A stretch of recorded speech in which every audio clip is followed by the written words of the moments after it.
এয়া আমাৰ মা ঘৰ হাঁহ পোৱালি পুৰা চৰি ঘূৰি ফুৰিছে। আৰু কি খবৰ সকলোকে? আজি মা ঘৰৰ পৰা দ্বিতীয়টো ব্লগ আৰম্ভ কৰিছোঁ। আশা কৰিছোঁ আপোনালোক সকলোৱে ভালে আছে আৰু পুনৰবাৰ সকলোকে স্বাগতম জনাইছোঁ গীতিকাছ কালাৰফুল লাইফৰ অন্য এটি কালাৰফুল ভিডিঅ'লৈ। ৰ'দটো ওলাও ওলাও কৰিছে, সেয়েহে কাপোৰ কানিখিনি অকণমান ৰ'দত দি দিছোঁ। এতিয়া বহি আছোঁ আগফালে গা পা ধুই।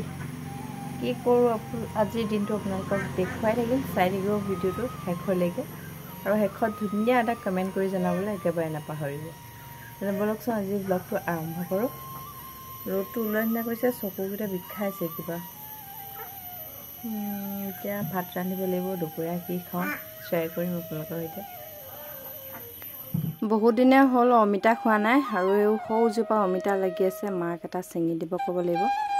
লগতে তিয়ঁহ কেইটামানো লাগি আছে, লৈ যাওঁ চালাড খাবলৈ।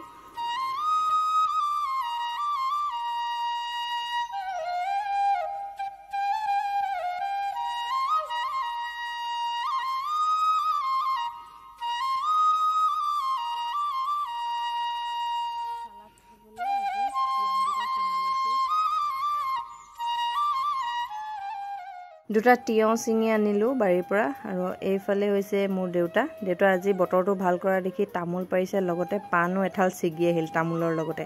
তামোলৰ গছতে থাকে যে, আৰু তামোল পূৰা খায় আমাৰ দেউতাই। এইফালে আজি ভাতৰ লগত দালি আৰু জাতিলাও, অমিতা এটা পাৰি আনি দিছিলে মায়ে, সেয়া মটৰৰ লগত ৰান্ধিছোঁ।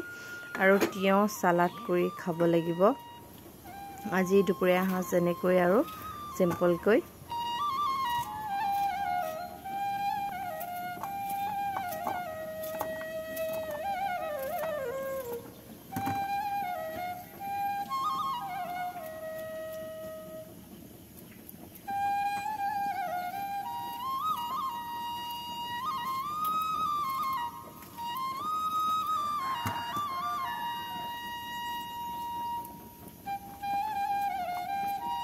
এয়া চালাড ৰেডি হ'ল, পিঁয়াজ কাটি দিছোঁ আৰু বেলেগ একো নাই, বিলাহী চিলাহী এনেকৈ খাম নিমখ দি।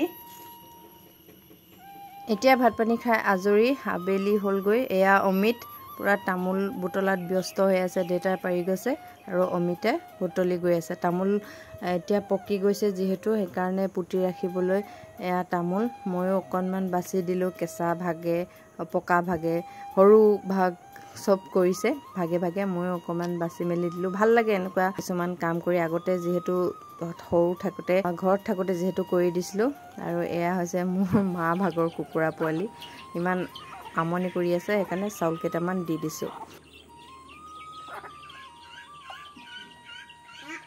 গৰম দিনকেইটা যিহেতু দিনটো বহুত দীঘলীয়া হয়, সেয়েহে কাম বহুত কৰিব পৰা যায়। এতিয়া 5টা বাজিছে, দেউতা আৰু মই মিলি ঘৰৰ চিলাই মেচিনটো অকণমান বেয়া হৈ আছিলে, তাকে ভাল কৰাত লাগি গৈছোঁ দুইজনে। যিহেতু দেউতাই কিবাকিবি চিলাবলৈ থাকে, সৰু সুৰা কাপোৰ, ঘৰতে পিন্ধা কাপোৰবিলাক যিহেতু চিলাই ল'লে নিজৰে সুবিধা হয়, সেইকাৰণে ভাবিছোঁ অকণমান তেল তুল দি ভাল কৰি থৈ যাওঁ বুলি চিলাই মেচিনটো।